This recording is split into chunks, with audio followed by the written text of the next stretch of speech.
তারা কিন্তু 7 নম্বর form fill up করবেন এবং 8 নম্বর ফর্ম ফিল আপ করবেন। তার কারণ এটা আপনার অধিকার। দ্বিতীয় নম্বর, যাদের ড্রাফট লিস্টে নাম উঠেছে মনে রাখবেন, ফাইনাল লিস্টেও তাদের নাম থাকবে তার কোনো গ্যারান্টি নেই।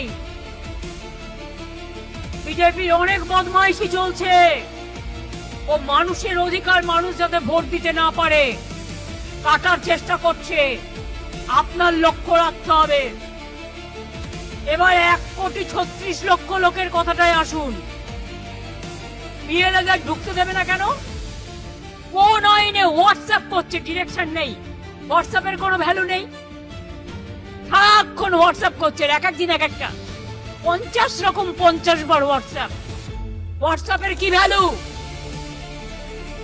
বুকের পাতা থাকলে লিখিত দিন, কারণ আমি আদালতে যাব, জনতার আদালতে এবং মানুষের আদালতে। চোখ কান খাড়া রাখুন।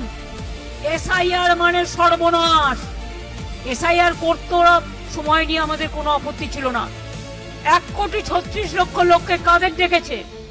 যাদের ড্রাফট লিস্টের নাম উঠেছে, যারা কাগজপত্র দেখিয়েছে, যাদের তথ্য যাচাই করে তবে নাম তুলেছে। তুমি এসআইআর করতে 2 মাস টাইম নিলে, আর বাদ দিতে 1.5 কোটি লোককে 1.5 দিন টাইম নিলে। এআই কে দিয়ে করিয়েছো। এটা বড় কেলেঙ্কারি।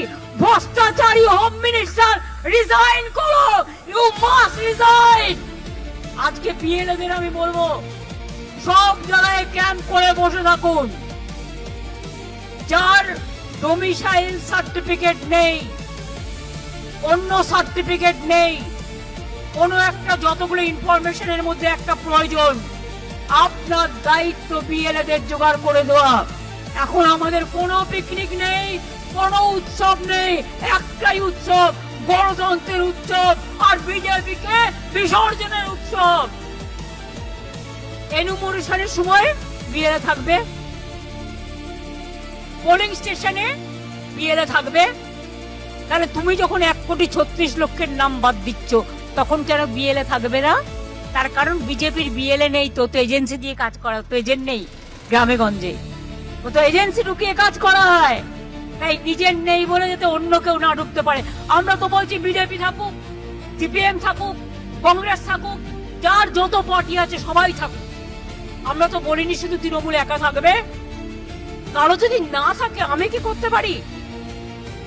আজ পর্যন্ত 57 জন যে এসআইআর এর বলি হয়েছে, এই 57 জনের সিটিতে সব জেলায় জেলায় শহীদ বেদি হবে। একটা করে শহীদ বেদি, 57 জনের নাম। আর দায়ী গভর্নমেন্ট অফ ইন্ডিয়া, দুঃশাসন এবং ভ্যানিশ কুমার।